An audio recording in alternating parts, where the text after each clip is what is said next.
Hi everybody, it's Tracy at Collage Designer Consignment, and I have a guest with us today. This is Alexa James, Vice President of Blanket Fort Hope. Is that your title? That is my title, yes. And today I wanted to share with you not fashion, but something that I think is a really important thing for you to know, and it's something on my heart and on Alexa's heart. And so today we just want to share with you.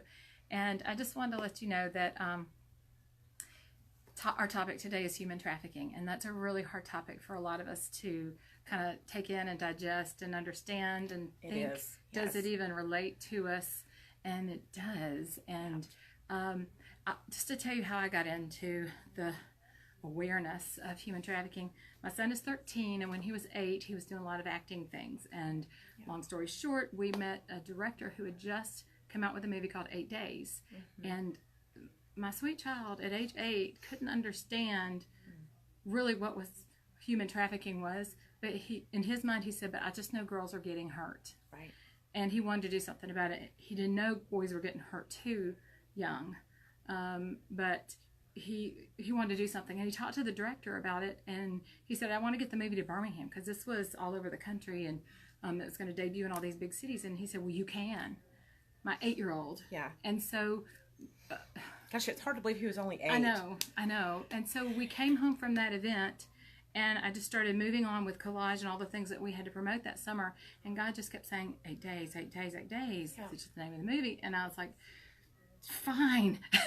Yes, okay. If I have to. Yes, because I didn't understand how it entered my world at all. Well, and it's something that we don't want to talk about. Yeah. We don't. But it's like we talked about earlier. There's power in knowledge. So this is a good thing that we're having this conversation. It's not scary. Right. It's like anything. Right. We just need to know so we can fight it. I think it's worse if we don't know. It is. So we brought the movie to Birmingham. I'll even show you the movie poster. And when we were promoting it, it was 8 Days. Yep. A real life story based on true events. And as we started promoting it, I met Alexa, who was the development director for the Well House. That's right. At the time is how we connected, and so this benefited the Well House. However, as things went on, Alexa and Lauren Hart, she's going to tell you about. That's right.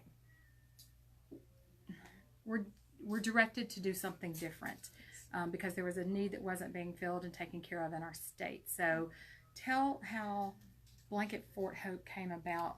Okay. At that point in time. Well, I'll make it as short as sweet as I can. But Lauren and I met at a very unique time in our life, and she was the interim COO for the Well House. And she and I, during the summer of 2014, we just started dreaming, about what would happen if we started working with child victims of human trafficking. Because through our years of experience locally and nationally with human trafficking, we were starting to recognize that the average age is 11 to 14 years old with a lifespan of only 7 years, meaning that if a child has been trafficked, then if they'll have STDs, HIV, drugs, and beatings and the other things that happen, then their little bodies just can't hold up to it. So we were missing the average age. By the time they're 21, there's a huge possibility those children could be dead. So what was being done at the time children? There was nothing being done at the time for children,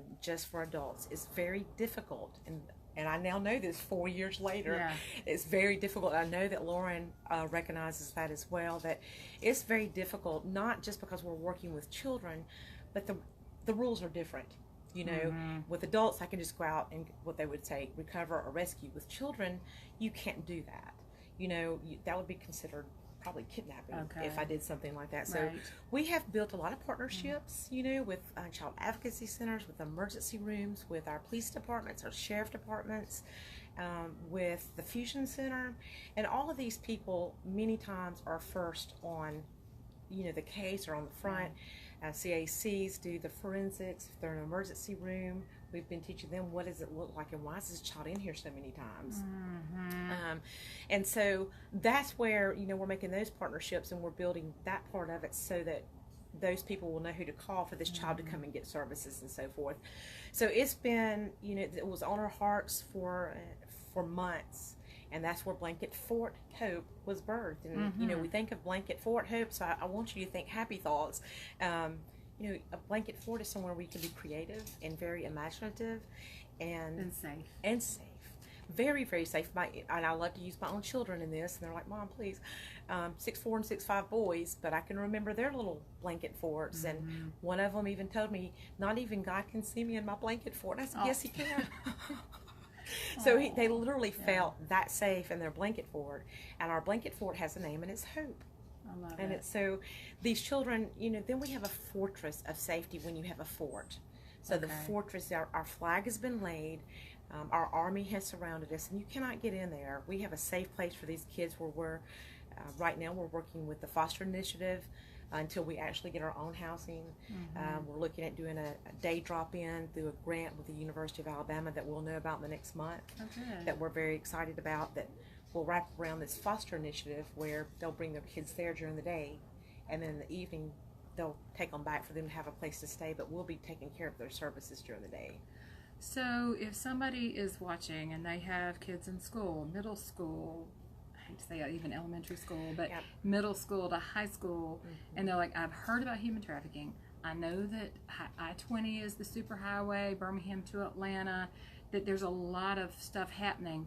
But other than that, I really don't understand what's going on in my backyard. And how does it affect me? And how does it affect me? And what should I be afraid of? And what should I not be so afraid of? And how can I feel strong? Well, I think the first thing, and Lauren has always said this, we're not going to operate out of fear. Because if we operate out of fear, then we're not going to make a difference. But it's like anything, you know, drugs. If we operate out of fear and don't teach our children, which we do every day, well, then we're battling that on the home front. Where there's many voices, we can actually change the scales of justice in our favor. And then we are the ones with the voice, and we can make a difference. So I think one of the things I would like, you know, tell parents all the time, social media, it is our job as parents, whether our kids like it or not, to know what's going on social media. They do not know who they're speaking to, and it could be anybody. They could be 40 years old, or they could be 16 years old. And the idea is these people look for algorithms like, I'm lonely, I'm mad, my parents grounded me, I'm doing bad in school, everybody hates me, I'm being bullied. So those are things that people look for. And prey on. And they prey on. Then they start grooming your child, and you don't even know it. And the next thing you know, this child is like feeling loved and secure, and they're not feeling so misunderstood like every teenager feels. So don't feel like it's just your child. It's I felt misunderstood at 13. Did you? I don't remember 13, but I'm sure I did. Well, I really don't either, but I just thought I'd say that. I mean, for instance, my father had cancer and he died 2 years later. So my mother was doing everything she could to keep 3 girls together. So you can imagine in that world how confusion and misunderstood. And your father's not there to tell you how beautiful you are. That's right. And how loved you are. Yes. And so another man could step into that and just lead you down that path. That's right. And you don't know, I mean, some of the things we learn about social media is like Snapchat and all the millions other, and I'm not going to name them, is these people can trace where your kids are. And so know that. Even when it says we can't, they can turn on the microphone on your phone and listen in to what's going on with your kids. So you need to be aware of that, and you need to monitor that. Another thing, you know, you've seen in these videos where these kids are talking to people, and people say, I promise my child would not go meet that person at midnight and get in the van. Every time they do. Why? Because they feel like somebody loves them. It doesn't matter how strong. This is not just the high-risk child. Now, some of the things the Department of Justice said out of West Virginia, that they're seeing more kids who are in the upper echelon because they're so naive. We don't teach them. We don't think that's ever going to happen to our little blonde-haired, blue-eyed kid. And we're seeing that more and more. And they're building trust. And social media is the secret way to do that. Even through gaming, we've had problems. We've had games have been shut down because there was one, and I'm sorry, I can't remember the name of it, but 8, 9, 10-year-old, they go in and they're building like a house. And they're doing different... I'll come up with that in a minute, because Dalton used to play that too. Well, he would see some weird stuff in there, some weird conversations in there. And Roblox. Yes. Was that it? That's it. Yeah. They actually had to shut that down for a while and put in some new... One of the things the father was playing with his son, And then he pretended to be his son because there was some off-color going on with the man. And the man told him, he said, can you come upstairs to my bedroom because I want you to see how nice and comfortable my bed is. Ooh. And then he went on to say, well, go lay on my bed. You'll really love laying on my bed. And the man, that was part of the reason it went to court and why they shut it down. But that's just the beginning. When your kids are online, it's not that online is dangerous. It's not that church is dangerous. It's not that school is dangerous. It's not that the bus stop is dangerous. The danger is everywhere, just like drugs. Those people know where children are, and so they're going to send somebody in there. You work every day, don't you? And you don't not stop working because you want to sell all these beautiful clothes. So your job is really 24/7. If you're not doing it, do you have employees that work for you? So 24/7, whether it's the man that owns this particular agency, we'll call it, to traffic these children, he's got somebody else looking at the airport, at the bus stop, at your school, at your church, at the mall, in fashion, in modeling is a biggie. We've heard that's issues. where we were kind of running into it. Well, you see a lot of problems there. Parents, they'll go over with their kids to California, and the next thing you know, their passports are being taken away from you. If you don't believe me, go online. Go to the bluecampaign.com and read how prevalent that is. You would really be surprised how prevalent that is. And then you have the problems of these kids then get addicted to drugs. And so then they're starting to even pimp them out more because they're not making enough money, and then they have them hooked on drugs. So they're having to do other things like theft in order to bring enough money in because of their drug use to give to their pimp. And so then that turns into a worse scenario. So they're going to jail as a child who's done burglary. I can't say the word. We can laugh at that one now. Where they steal things. Yeah, there you go. A, B, C, D, E, F, G. Right. And so that's considered a high-risk child if you dig deep enough, and it's one of the things we're teaching our child advocacy centers, that the reason they are is because they were being trafficked maybe by a family member who was selling drugs. And the mom and dad are in jail for selling drugs, and the uncle is trafficking the child so he can get drugs. It just sounds so foreign. Like, how could that possibly be? Yeah. But circumstances. In fact, this director of this movie, his sister was being trafficked by her, what do you call it?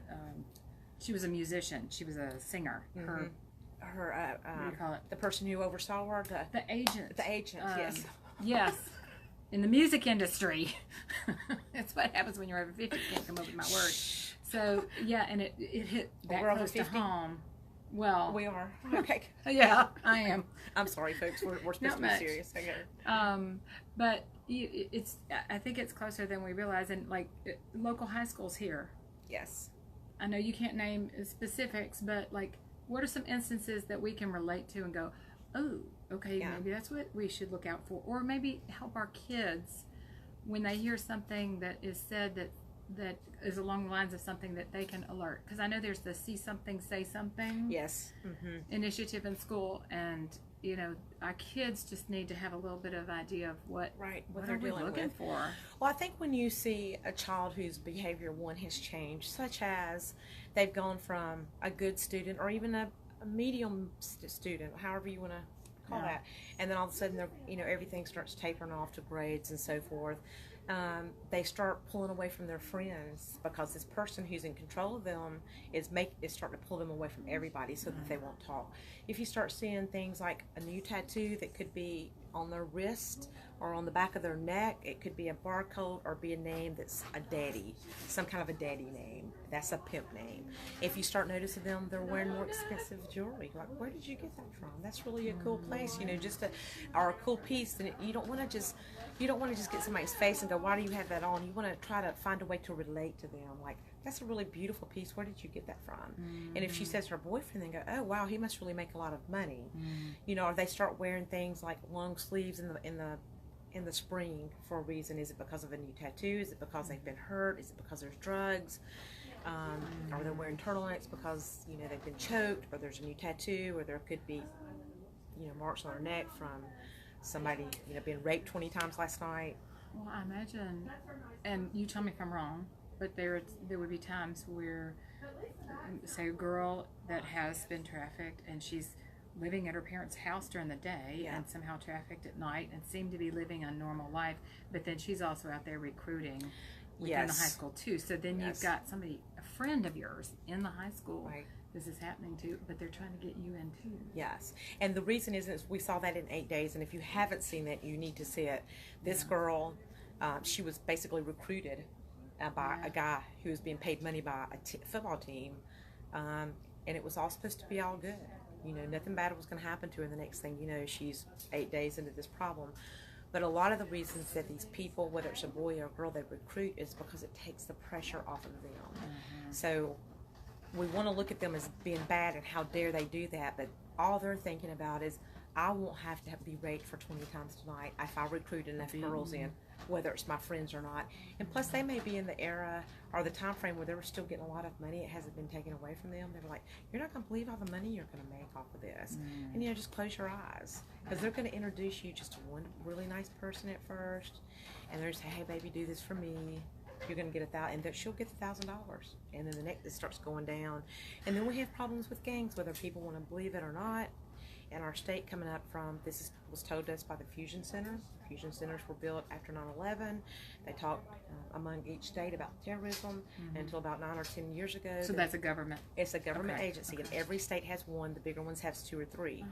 And now they have a human trafficking office there that all they do is chatter all day about what's happening in every state. And we have one, of course, here in Montgomery, and that's one of the things when we went to the summit that they were teaching us about was some of these gangs coming up from Florida and from Texas, I-20, 65, 85. You know, any major freeway, you're going to see hotspots if you go look on the Blue campaign. That you're going to find hotspots all over those. You can go online? Yeah, the bluecampaign.com, that's the government. The Blue or Blue Campaign? Just bluecampaign.com, or you can just... Because I'm curious. You kind of want to know how close it is to you. Yes, and you can actually find the map, and it even grades your state. But the map, and I can send you the link if you want to share it on your... but you can see the map where... And the hard thing about our state, and we'll get into that in just one second, but these gangs are coming up because we're considered a safe state for them because we don't have enough laws in place like Florida or Texas does, so there's not as much trouble. And then they have their kids that are recruiting in schools as well. You know, they have talk big, and then, you know, a child that's lost a father, they've gone through divorce, or it could just be a very normal situation and they're having a bad day, and just this person just vulnerable in some way. Every child is vulnerable. Yeah. So we have that problem going on as well. But another thing in our state that we're seeing is our numbers are not recorded as well as they should be. I know just from talking to police departments and CACs, you know, they're not one thing. They don't have enough regulations where they're digging in deep enough to know it's not just a high-risk child. That why are they a high risk? What has happened in the past? Why are they stealing? Why are they doing drugs? And it could be that some of those children are just high risk. But if it's 1 out of 5 child, we need to know that. And who's behind it? Who's behind it and why? Yeah. And also, some of the numbers aren't true because if a trafficker is not accused and in jail for trafficking, and we know that it's trafficking, it's not counted as trafficking. Okay. So we have that issue as well. So what are our numbers in Alabama? I mean, we're looking right now, I think, already in Alabama, I think there was 195 cases since January, and that's all the cases we had last year. Yeah. And then FBI did... And that's for the state. And that's for the state. Now, that's what was recorded from phone calls. That's not actual... So that's low. That number's low. Yes, that number's low. That was when they called into the National Human Trafficking Hotline. Okay. Then they called back through the Fusion Center. I mean, like I worked on a case out of Montgomery, actually Troy. It was out of Montgomery, but people lived in Troy. That case never went anywhere because I can report it, but if the people didn't report it through the Fusion Center or the Middle District Human Trafficking Task Force, which is the Attorney General, or through the National Hotline, then it's not reported. Okay, so... One more thing I want to say, and then we're going to talk about how people could help, because you've got a big fundraiser coming up Saturday. We do. It's going to be fun. We came into contact with someone who had been trafficked years before we realized she'd been trafficked, and it's one of our customers. Yeah. Yes. And we're connecting, and she's even writing a book about her experience, but she's from another culture and a little bit of a dialect that's hard to understand sometimes. But for several years, she would come in and she was very quiet, subdued, polite. Very. Did not say very much at all, but was bringing in things to sell. And I just wonder if at some point in time, and hers was more of a labor trafficking. Yes. She was brought over from another country by a doctor here in town. Yep, who got a grant to go and get her. Oh, my dear. Based on genocide. Okay, I didn't know that. That's making me sick. Yeah. She's free of that now. Yes. She's written this book. We're hoping to do a book signing when that time comes. She's trying to get her English better. But it hurts to know that for years she was coming in.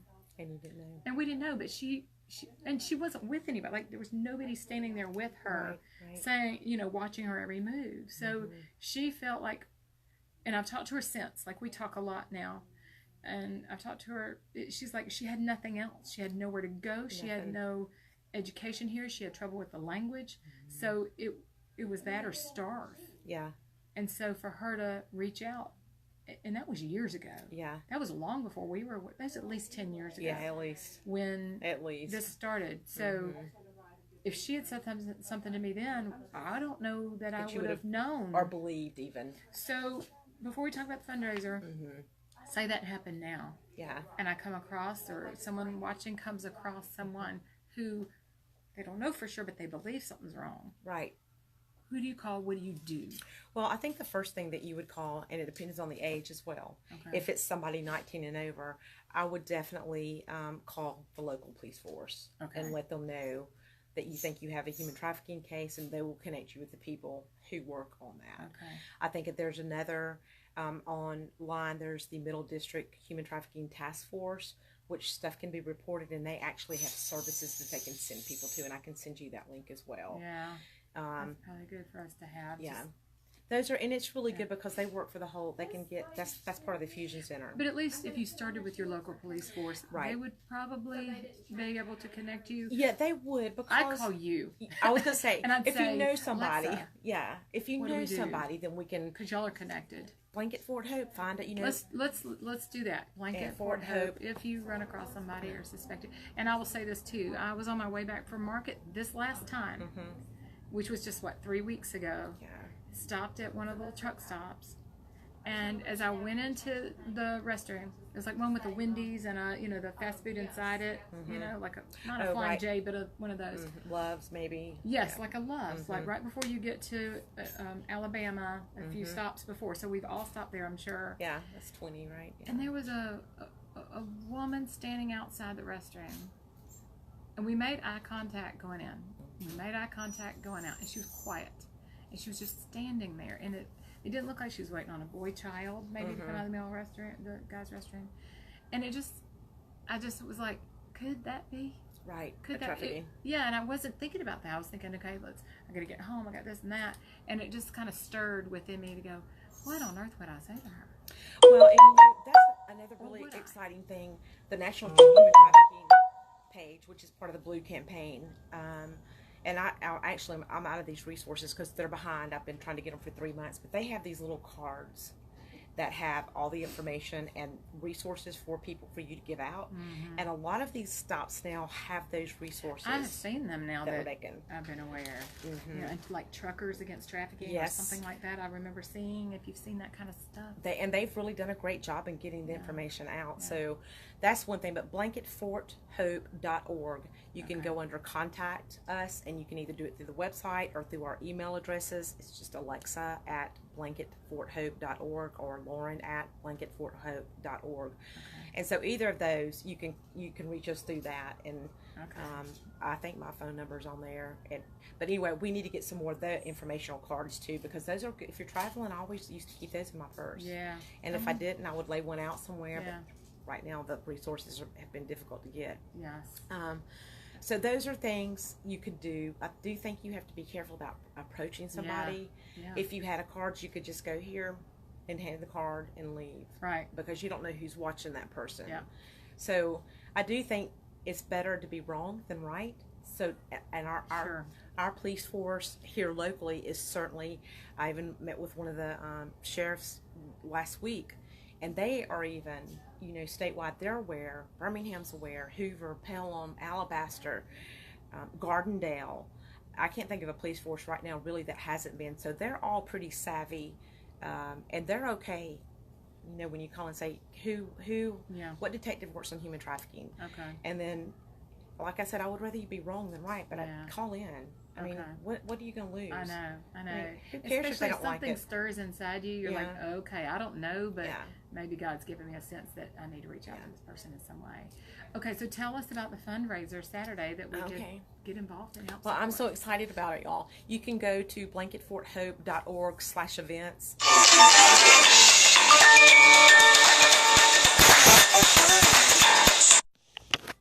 Okay, I'm sorry. We're back.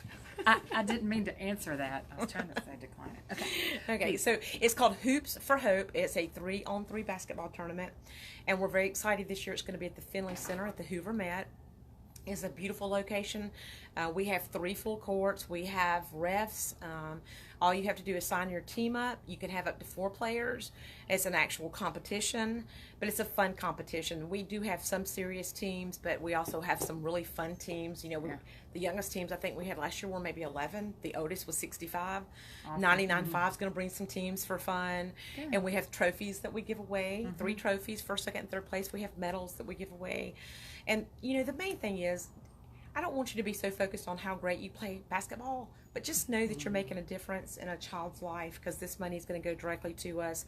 Hopefully being able to start this drop-in center, or even for services for a child. We are called, even though we don't have a location, we still do assist on cases as well. But we are doing this foster care initiative as well, that this can go toward. That we're training foster parents what this looks like, and it's not just a training, it's a 5-hour training by a professional who understands what trafficking is, because she's lived it versus non. So this event, again, it's this Saturday, September the 8th, Hoops for Hope. It's on our Facebook page, it's 2nd annual Hoops for Hope.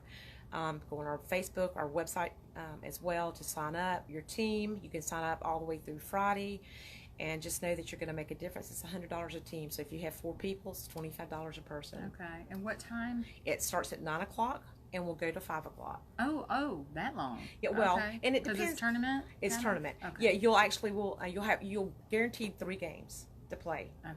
No more than 20 minutes a game, or whoever gets to 21. Okay. So that like last time they went pretty fast, some of them. So we were actually finished last year by 4 o'clock. So if you don't have a team, is it something to come and watch? Yeah, it's great to come and watch. We're going to have something that anybody can do. It's called a half-court throw.